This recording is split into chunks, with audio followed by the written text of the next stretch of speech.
La puissance du Créateur. Sourate 34, Sabbat, verset 3. Mon Seigneur connaît le mystère impénétrable. Le poids d'un atome ne saurait lui échapper, ni dans les cieux, ni dans la terre. Et rien de ce qui est plus petit que l'atome, ni plus grand que celui-ci, qui ne soit inscrit dans le livre explicite. Nous remarquons clairement dans ce verset que le Coran reconnaît l'atome en tant que tel. Mais il se réfère également à d'autres états de la matière, dont l'un serait plus infime que l'atome. Nous savons depuis le XXe siècle que cet état existe. Ce sont les particules élémentaires ou non. Électrons, nucléons, protons et neutrons, quarks, hadrons. Le niveau supérieur est la molécule. En conclusion, nous constatons que les trois formes annoncées dans le verset ci-dessus, particules, atomes, molécules, se trouvent précisément dans la nature et constituent la structure générale de la matière à travers tout l'univers. Quelle est la structure de base de la création de l'univers? Observons une goutte d'eau. Nous allons maintenant diviser cette goutte d'eau en 2, 3, 4, 5, 6, jusqu'à la plus petite partie d'eau qui puisse exister à l'état liquide, stable. Un peu de physique et chimie du programme de 3e de collège. La plus petite partie de cette eau à l'état liquide, stable ou libre, qui puisse exister, se nomme une molécule d'eau. Si je fractionne encore cette molécule, il n'y a plus d'eau, mais des gaz. Un atome d'oxygène et 2 atomes d'hydrogène associés. Un atome est constitué d'un noyau, protons et neutrons.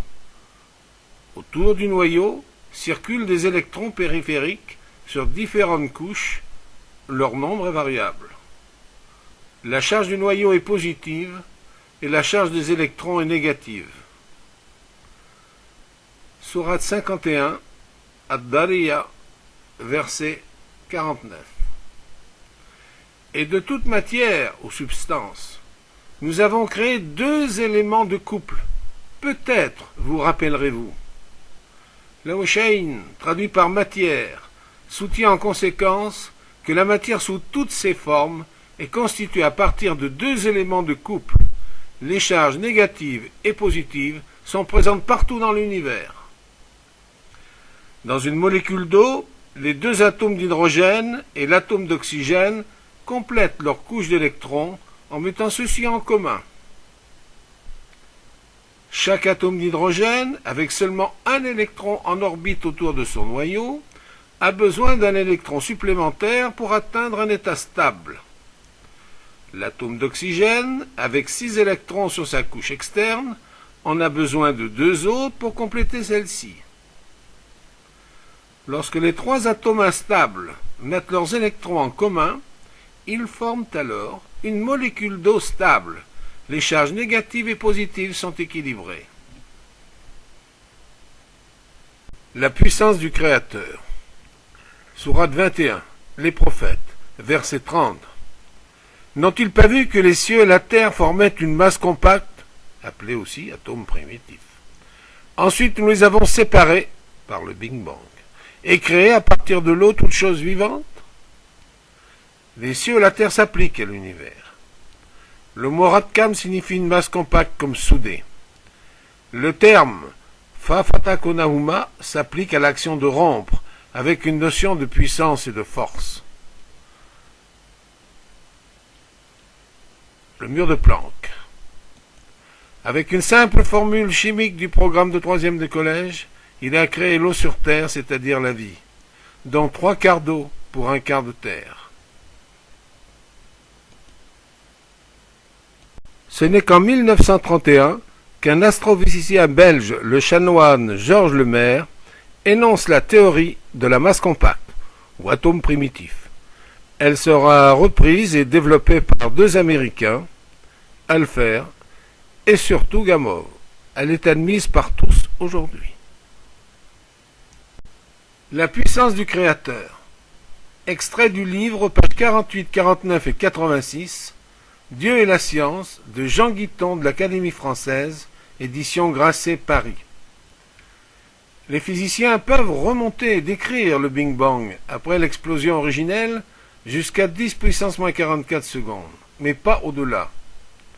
Ils se heurtent alors au fameux mur de Planck, ainsi nommé parce que le célèbre physicien allemand a été le premier à signaler que la science était incapable d'expliquer le comportement des atomes dans des conditions où la force de gravité devient extrême, car elle dresse une barrière infranchissable. Au-delà du mur de Planck, c'est le mystère total. Page 86. Si le taux d'expansion de l'univers à son début avait subi un écart de l'ordre de 10 puissance moins 40, la matière initiale se serait éparpillée dans le vide. L'univers tout entier n'aurait pu donner naissance aux galaxies, aux étoiles, à la vie. Pour donner une idée de la finesse inconcevable avec laquelle l'univers paraît avoir été réglé, il suffit d'imaginer la prouesse que devrait accomplir un joueur de golf qui, depuis la Terre, parviendrait à loger sa balle dans un trou situé quelque part sur la planète Mars.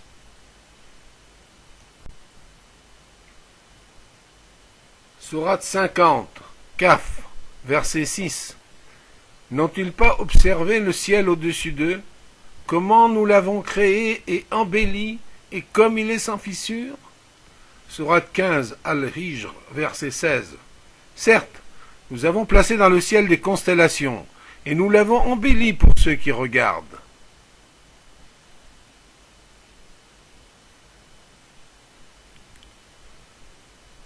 Sourate 51, Ad-Dariyah, verset 47. Le ciel, nous l'avons construit par notre puissance, et nous l'étendons constamment dans l'immensité. L'univers est effectivement en expansion.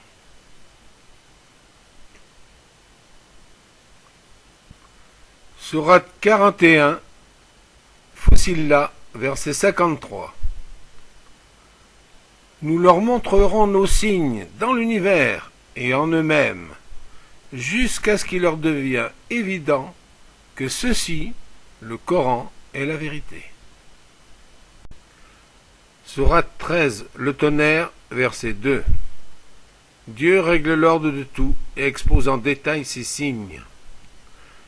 Lorsqu'on regarde les planètes et la force d'attraction du Soleil, on peut être amené à penser que plus on s'éloigne de lui, et plus cette force diminue, donc que les planètes les plus éloignées tournent de moins en moins vite que les autres. Or, il n'en est rien. Grâce à l'interaction de la matière noire qui les enveloppe et leur assure une vitesse qui reste constante en maintenant la force gravitationnelle. La matière noire et l'énergie sombre représentent 96% de l'univers. La matière noire est invisible et nous traverse en permanence. Elle assure le lien entre les étoiles et les galaxies, et ces particules qui nous traversent influencent la formation et la rotation des galaxies. L'énergie sombre est répulsive. Elle occupe la plus grande place dans l'expansion de l'univers. Cependant, elle maintient le tout en équilibre, d'où son nom de constante cosmologique. Elles sont toutes les deux l'objet aujourd'hui dans le monde de très nombreuses recherches par les physiciens. Il est évident que toutes les formes d'énergie ont une source, et que pour l'énergie sombre et la matière noire, seul le Créateur est capable de créer cette source dans l'invisible.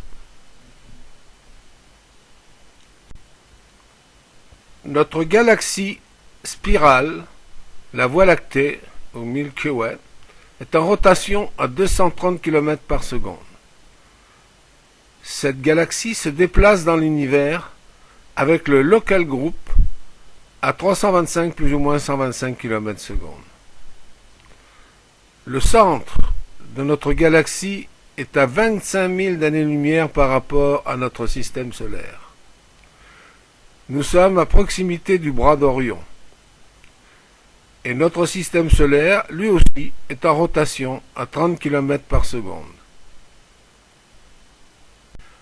Le bras d'Orion de notre galaxie est visible de la Terre par ciel pur.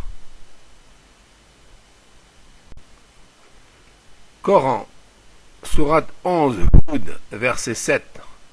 C'est lui, Allah, qui a créé les cieux et la terre en 6 jours, alors que son trône était sur l'eau. Dans la Bible, la Genèse, paragraphe 1, verset 31, il y eut un soir, il y eut un matin, ce fut le 6e jour. Puis, paragraphe 2, verset 1, ainsi fut achevé les cieux et la terre quand ils furent créés. Puis, paragraphe 1 v2, et l'Esprit de Dieu se mouvait sur les eaux.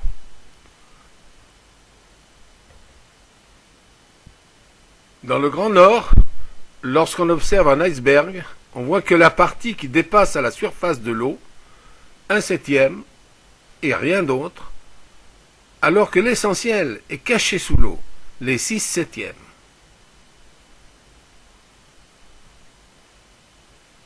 Il en est de même pour ceux qui s'attachent à la forme visuelle de la surface des choses, ignorant finalement l'essentiel qui est caché. Il en est de même pour les êtres humains.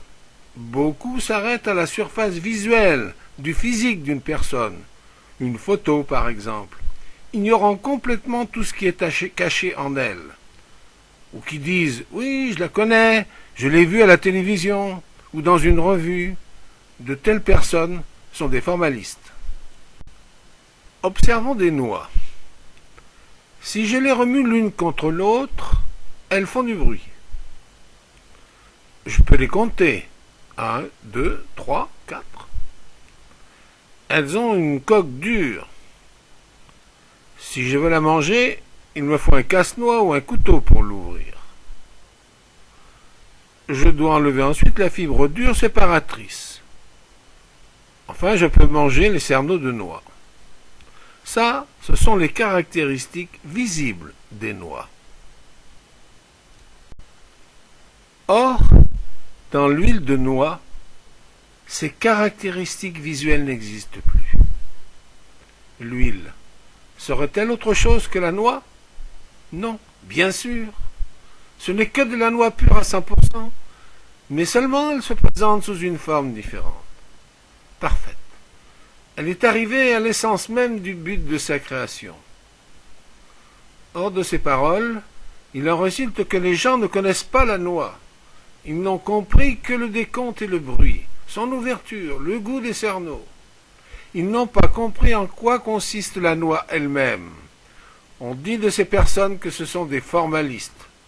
Et c'est comme s'ils pensaient que le pain contenu dans 1 kilo est contraire à une mie de pain. Ou par exemple l'eau du fleuve qui est contraire à celle d'une cruche d'eau. Les noix et les olives sont pressées pour obtenir de l'huile. Les fruits et quelques légumes sont pressés pour obtenir du jus. Les fleurs et les plantes aromatiques sont broyées pour obtenir de l'huile essentielle ou du parfum. Toutes les caractéristiques visuelles de ces éléments ont disparu. Et il ne reste pour l'homme que l'essentiel, le meilleur du fruit, de la fleur ou de la plante, pour notre santé et notre bien-être. Alors, au cours de ton voyage sur Terre, si un jour tu te sens pressé comme un citron, c'est juste qu'Allah, dans son immense bonté, souhaite obtenir de toi le meilleur de toi-même. La création de l'homme. Sourate 38, Sa'ad, versets 71 et 72. Et quand ton Seigneur dit aux anges, oui, je vais créer un être humain, quand donc je l'aurai bien formé et insufflé de mon esprit, alors jetez-vous devant lui prosternés. Sourate 38, Sad, verset 73. Tous les anges donc se prosternèrent. Les anges sont des êtres de lumière qui ont été créés pour l'adoration de la lumière divine. En conséquence, ils ont vu aussitôt la lumière d'Adam, créée par le souffle divin, et se sont prosternés devant la lumière de l'âme, pas devant l'homme. Sourate 38, versets 71 à 76. Tous les anges se prosternèrent, sauf Satan, Iblis, qui s'enfla d'orgueil et fit du nombre des infidèles. Dieu lui dit, « Ô Iblis, Qui t'a empêché de te prosterner devant ce que j'ai créé? Je suis meilleur que lui, dit Iblis. Tu m'as créé de feu et tu l'as créé d'argile. Ainsi, la fausse monnaie fut séparée de la vraie. Il n'était pas un familier de la lumière. Il n'a pas vu la lumière de l'âme d'Adam. Il n'a vu que la forme extérieure issue de l'argile. Pourtant, il a dirigé la prière des anges après l'imam Razali pendant 6000 ans. La forme extérieure de sa prière sous Joud Ruku était parfaite, mais son cœur n'y était pas, il était donc étranger.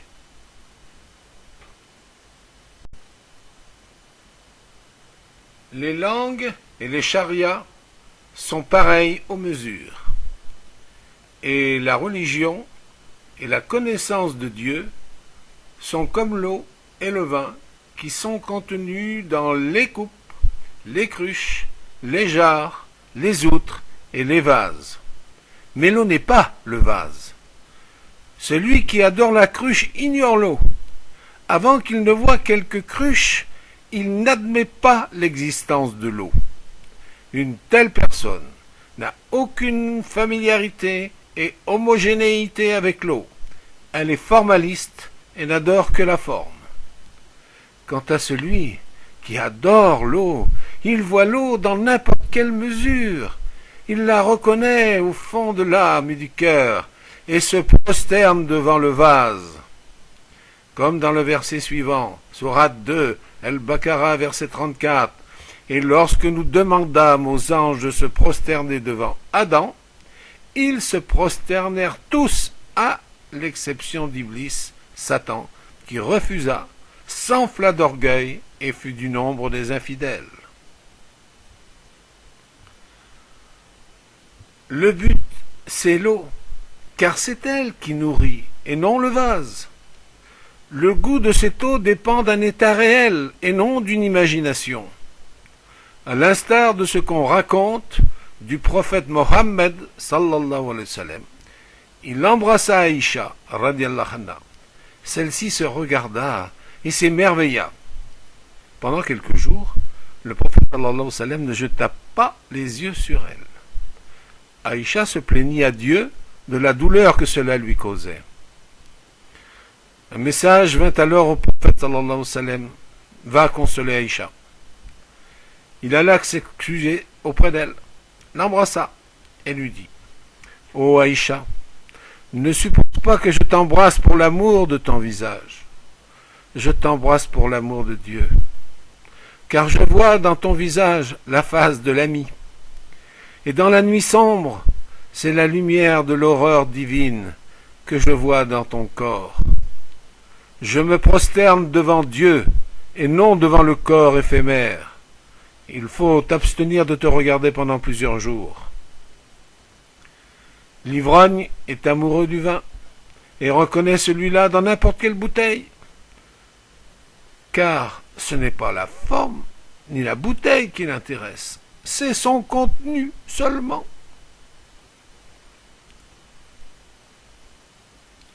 Or, la raison profonde de la diversité d'apparence des prophètes, des saints, des chariats, des religions, des voies du commencement jusqu'à la fin, c'est cela.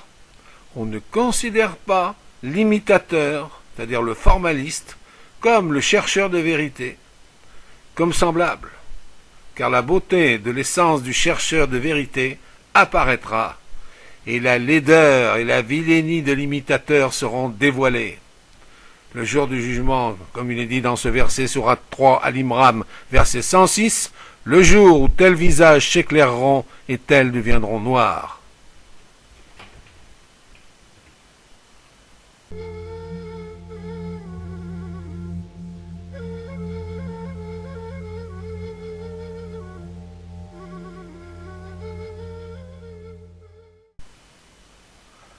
Bible, la Genèse, chapitres 11 et 16. Ils sortirent ensemble, Terach, Lot, Sarai, Abraham, d'Our, en Chaldée, pour aller au pays de Canaan. Ils allèrent à Charan, et ils y habitèrent. Chapitre 12. L'Éternel dit à Abraham: Va-t'en de ce pays, Verset 1. Abraham partit, comme l'Éternel lui avait dit, et Lot partit avec lui. Abraham était alors âgé de 75 ans lorsqu'il partit de Charan. Et Abraham prit Sarai, sa femme, Lot, le fils de son frère Haran, tous les biens qu'il possédait, avec tous les serviteurs qu'ils avaient acquis à Charan. À cause d'une famine, ils iront en Égypte au retour, Lot restera à Sodome, Abraham ira avec sa femme près d'Hébron. Puis, Abraham ira à la Mecque, Dieu lui demandera de construire la Kaaba sur l'emplacement indiqué par les anges, la base de l'antique maison Baka, sourate 3 à l'Imran, verset 36, avec l'aide de son fils Ismaël, qui avait alors 16 ans, sourate 1 al-Baqara, verset 127.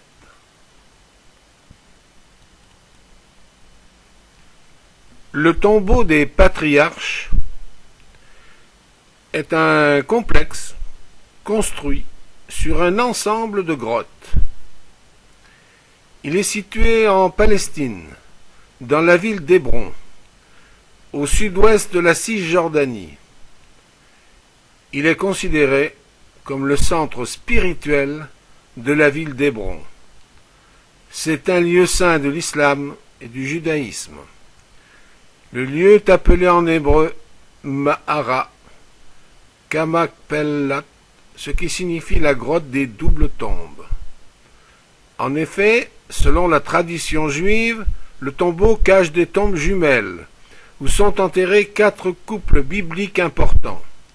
Adam et Ève, Abraham et Sarah, Isaac et Rebecca, Jacob et Léa.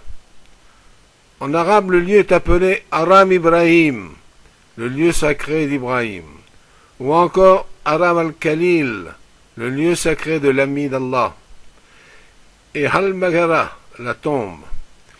Un monument fut construit autour du tombeau à l'époque d'Hébron, d'Hérode le Grand. Les musulmans ont ensuite transformé l'ensemble du monument en mosquée, connue sous le nom de Mosquée d'Abraham, Masjid Ibrahim.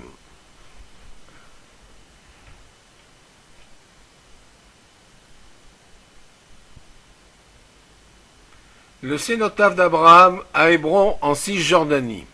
Genèse verset 17.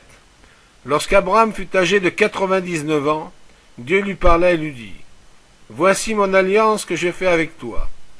Tu deviendras père d'une multitude de nations. On ne t'appellera plus Abraham, mais ton nom sera Abraham. Je te rendrai fécond à l'infini.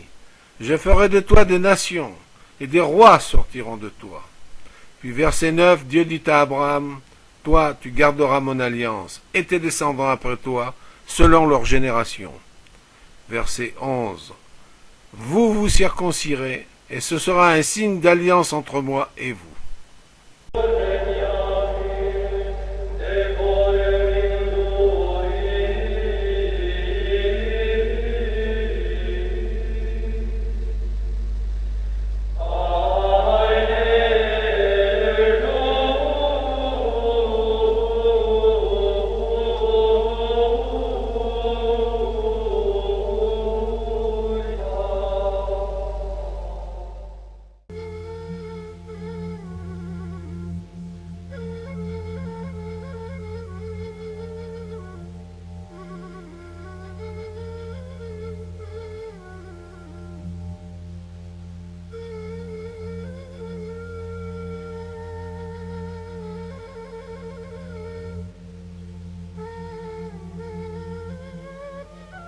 En commun, nous avons toutes les 3 religions monothéistes, le prophète Moïse, à qui Dieu a remis l'étape de la loi, ou les 10 commandements que l'on retrouve dans la religion chrétienne et musulmane. Exemple, sourate 17 à l'Isra, verset 101, et certes, nous avons donné à Moïse 9 miracles évidents. Un homme du nom de Moïse est venu puiser à une source mystérieuse pour en abreuver son peuple en fuite, après la traversée de la mer Rouge et la mort de Pharaon. Plus tard, un autre homme appelé Jésus est venu puiser à la même source pour en abreuver son peuple en Israël. Plus tard encore, un autre homme, nommé Mohammed, est venu puiser à la même source mystérieuse pour en abreuver son peuple et l'humanité en Arabie. Sourate 5, El-Mahida, la table servie, versets 44 et 45. Et nous avons fait descendre la Torah, dans laquelle il y a guidée et lumière. C'est sur sa base que les prophètes qui sont soumis à Dieu, ainsi que les rabbins et les docteurs, jugent les affaires des Juifs. Car on leur a confié la garde du livre de Dieu, et ils en sont témoins. Et ceux qui ne jugent pas d'après ce que Dieu a fait descendre, voilà les incroyants. Puis versets 46 et 47. Et après eux, nous avons envoyé Jésus, fils de Marie, pour confirmer ce qu'il y avait dans la Torah avant lui. Et nous lui avons donné l'évangile, où il y a guidée et lumière, pour confirmer ce qu'il y avait de la Torah avant lui. Que les gens de l'évangile jugent d'après ce que Dieu a fait descendre. Et ceux qui ne jugent pas d'après ce que Dieu a fait descendre, ceux-là sont les pervers. Puis verset 48. Et sur toi, Mohammed, nous avons fait descendre le Coran avec vérité, pour confirmer le livre qui était avant lui, et pour prévaloir sur lui.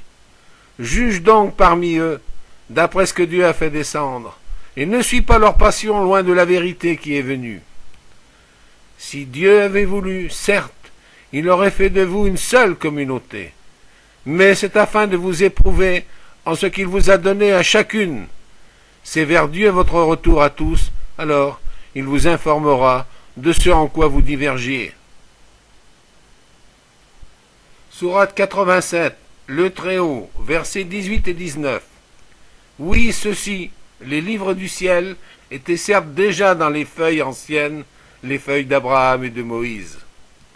Sourate 2, la vache, verset 136. Dites, nous croyons en Dieu et en ce qu'on nous a fait descendre, et en ce qu'on a fait descendre vers Abraham, et Ismaël, et Jacob, et les tribus, et en ce qui a été donné à Moïse et à Jésus, et ce qui a été donné aux prophètes de la part de le Seigneur. Nous ne faisons aucune différence entre eux, et à Dieu nous sommes soumis. Bien sûr, les livres précédents n'existaient pas sous cette forme et cette apparence. Ils n'étaient pas composés selon cet ordre. Le Coran est en arabe, les autres écritures en syriaque et en hébreu. Chacune préconise une sorte de jeûne, d'autres fêtes et décrètent que certains actes sont justes et illicites, d'autres illicites. Il est bien évident que la réalité de la religion ne conserve pas la forme ni la langue. Elle apparaît en chaque forme et en chaque langue. Et pourtant, la forme est nécessaire ici-bas. Dieu a créé les formes dans ce monde afin que les créatures aillent du créé au créateur. Une belle au sommet d'une tour voit un cavalier en bas. Elle jette des mottes de terre et des cailloux de couleur afin qu'il regarde en l'air et qu'il cherche à la voir. Celle qui jette de la terre et des cailloux, et non pour qu'on s'intéresse à ce qu'elle jette. Eh bien, les cieux, la terre, le soleil, les astres, les formes, les accidents, tout cela n'est que des mottes de terre et des cailloux que le bien-aimé de l'âme jette à partir du monde subtil dans notre monde de la forme, et pour qu'on aille vers lui. Il a créé des oiseaux, des poissons, de toutes formes et de toutes les couleurs différentes. Et dans la mer, il y a des milliers de nudibranches de formes et de couleurs différentes. Sourate 51, Ad-Dariya, verset 49. Et de toute matière ou substance, nous avons créé deux éléments de couple, peut-être, vous rappellerez-vous. Dieu a rendu sur terre manifeste toute chose par son contraire, c'est-à-dire comme les deux éléments de couple que nous avons vus précédemment, le négatif et le positif. Le vrai et le faux. Pourquoi y a-t-il de faux billets? Parce qu'il y a les vrais. Et seul un expert ou un système expert peut montrer le vrai du faux. Dans ce cas précis d'un billet, le détecteur infrarouge contrôle les encres métamériques imprimées sur des billets euros. Ces encres spéciales utilisées lors de l'impression des propriétés chimiques et physiques qui réagissent à la lumière infrarouge. Certaines disparaissent, d'autres restent constantes. Cela donne le code infrarouge de chaque euro. La détection est renforcée par un UV, un capteur magnétique et une table lumineuse indépendante. Le vrai tableau et le faux tableau, le juste et l'injuste, la vie et la mort, le bonheur et le malheur, la santé et la maladie, l'apparent et le caché, le bien et le mal, le facile et le difficile, la vérité et le mensonge, le père et l'impère, le riche et le pauvre, le visible et l'invisible, la beauté et la laideur. En fait, on comprend la beauté à partir de son opposé. Le silence et le bruit, le jour et la nuit, le premier et le dernier, la sincérité et l'hypocrisie, le blanc et le noir. Pourquoi cette dualité? Eh bien, pour que l'on comprenne une chose, la joie de Dieu ou sa colère se manifestera par le paradis ou l'enfer. Quel doit être le comportement du musulman sur terre? Le croyant devient, par ses efforts répétés pour la satisfaction d'Allah, un homme honnête, chaste et compatissant, d'un esprit de contentement et d'un cœur miséricordieux. Il est pur dans ses pensées et actions. Ses intentions sont toujours sincères et bonnes. Son cœur libéré de toutes sortes de malice, d'inimitié, dans le mépris, et ne se livre jamais à la médisance ni à la calomnie. Il donne toujours la vérité et ne dit jamais de mensonge. Il est bien disposé vis-à-vis de sa famille, respecte ses parents, ne les vexe jamais. Sourate 17, Al-Isra, 23-24. Voilà que ton Seigneur a décrété, n'adorez que lui, de la bonté envers le père et la mère. Si l'un d'eux, ou tous deux, doivent atteindre la vieillesse près de toi, alors ne les repousse pas, mais dis-leur nobles paroles. Et par miséricorde, baisse sur eux l'aile de la tendresse, et dis, ô mon Seigneur, fais-leur à tous les deux miséricorde, comme ils m'ont élevé lorsque j'étais tout petit. Il aime sa femme, respecte ses droits, témoigne de l'affection à ses enfants, les élève d'une façon appropriée. Il est plein d'égards pour les droits de tous ses parents et amis. Il est aimable envers ses serviteurs, leur donne à manger ce qu'il mange lui-même, et leur fournit les vêtements que lui-même préfère porter. Sourate 2, Al-Baqarah, verset 267, 268. Ô les croyants, faites largesse du meilleur de ce que vous avez gagné, et de ce que nous avons fait pour vous sortir de terre. Et n'en choisissez pas le plus mauvais volontairement. Donnez ce que vous prendriez pour vous-même en fermant les yeux. Il rencontre son frère musulman à cœur ouvert, respecte sa condition sociale, propriété, rang et réputation, le salue en premier, lui donne des avis sincères, lui donne assistance dans les heures de travail. Il souhaite à ce frère ce qu'il désire pour lui-même. Il lui rend visite lorsqu'il est malade et le console. Omar radiallahu anhu rapporte ces paroles de l'envoyé d'Allah, sallallahu alayhi wa sallam. Le musulman est le frère du musulman. Il ne se montre jamais injuste à son égard et ne le trahit jamais. Ne le livre pas à ses ennemis. Allah aidera celui qui vient en aide à ses frères, et il lui soulagera d'un des tourments le jour du jugement dernier, celui qui soulage son frère dans l'affliction. Quiconque cache les défauts d'un musulman, Allah cachera les siens le jour de la résurrection. Rapporté par Al-Bukhari Muslim. Abu Musa radiallahu anhu rapporte ces propos de l'envoyé d'Allah, sallallahu alayhi wa sallam. Visitez les malades, nourrissez les affamés et soulagez celui qui est couvert de dettes. Rapporté par Al-Bukhari. il a toujours présent à l'esprit que tous les musulmans sont comme les différentes parties d'un corps. Il ne trahit jamais, ne pratique en aucun cas la délation. Il est bon vis-à-vis de ses voisins, les aide et ne les gêne jamais. Il reçoit ses hôtes avec plaisir, les honore et leur offre l'hospitalité.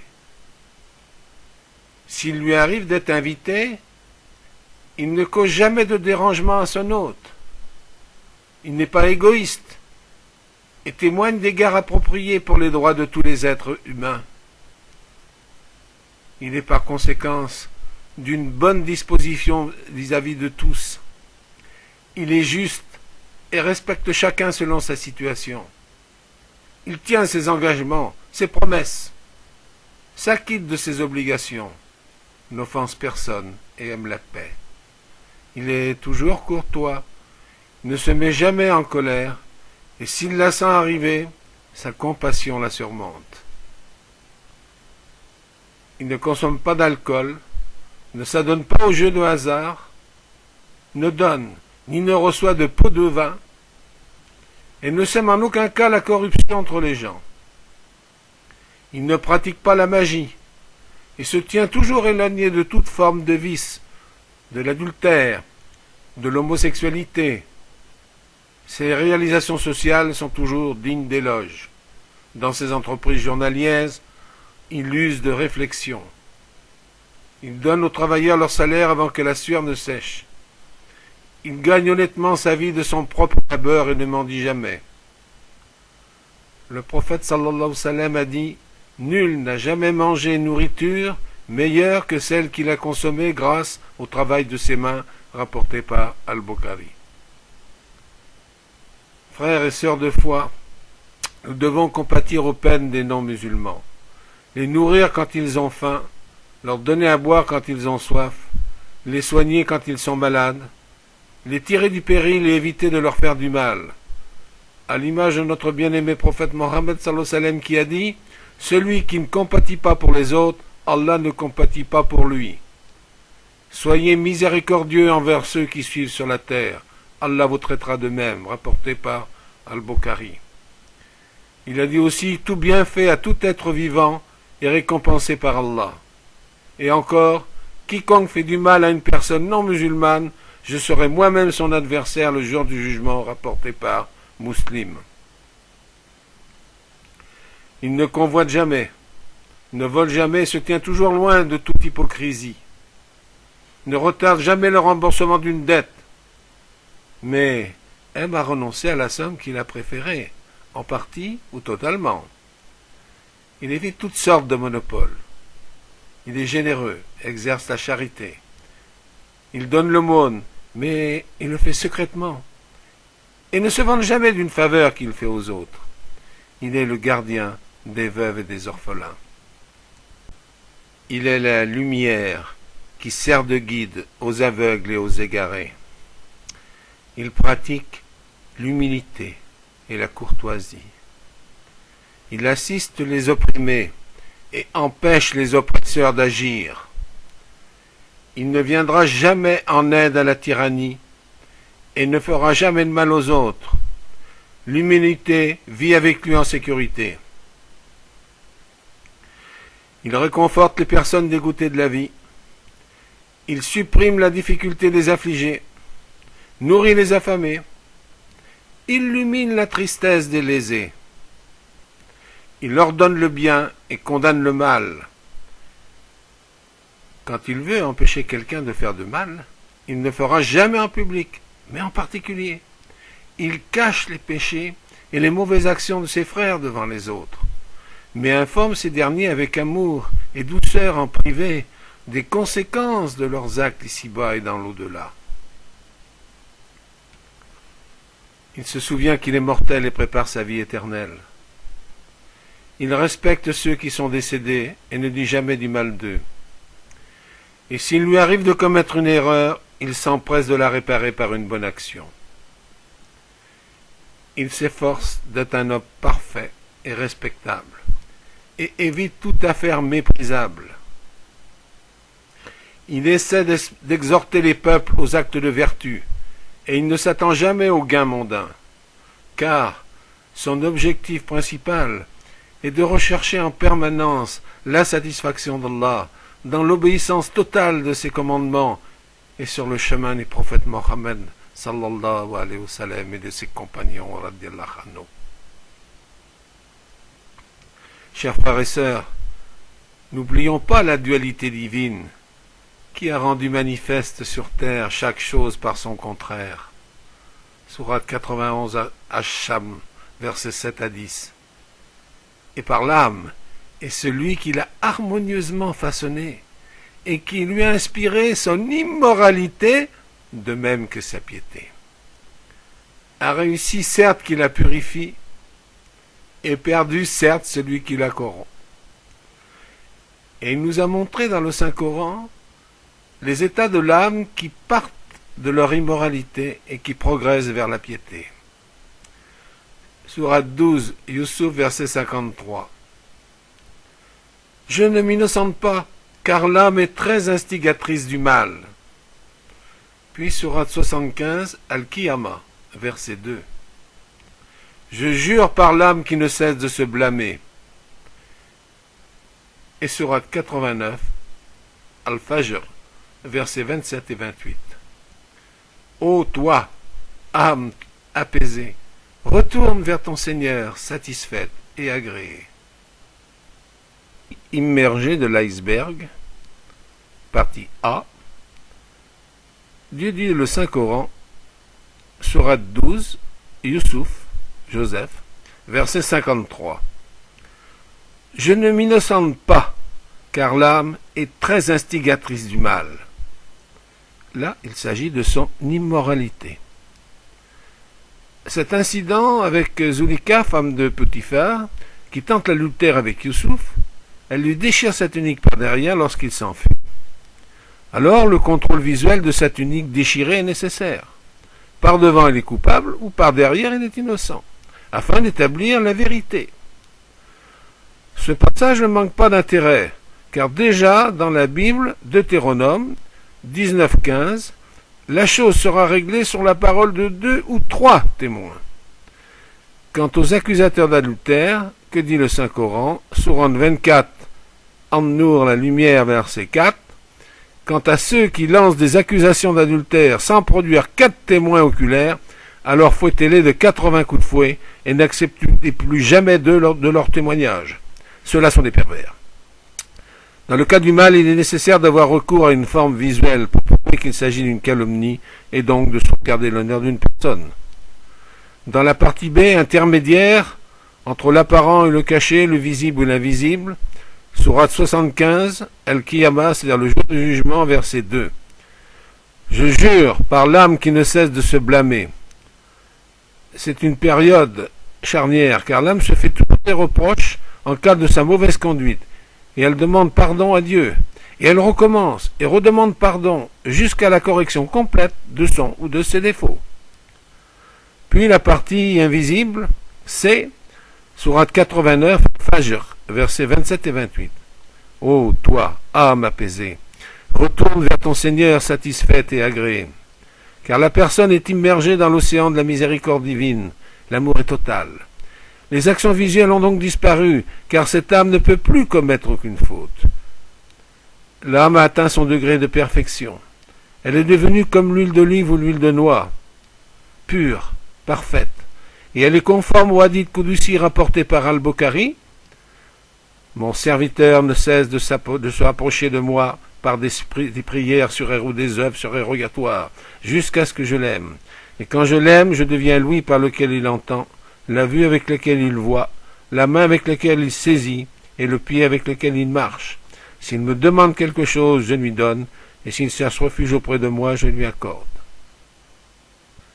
Dieu est la lumière des cieux et de la terre. Sa lumière est semblable à une niche où se trouve une lampe. La lampe est dans un récipient de cristal, et celui-ci ressemble à un astre éclatant. Son combustible vient d'un arbre béni, un olivier, ni oriental, ni occidental.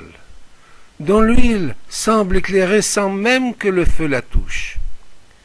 Lumière sur lumière, Dieu guide vers sa lumière qui il veut. Dieu propose aux hommes des paraboles, et Dieu est omniscient.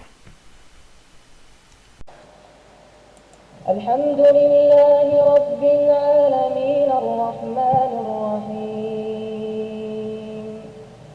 مالك يوم الدين إياك نعبد وإياك نستعين اهدنا الصراط المستقيم صراط الذين أنعمت عليهم غير المغضوب عليهم ولا الضالين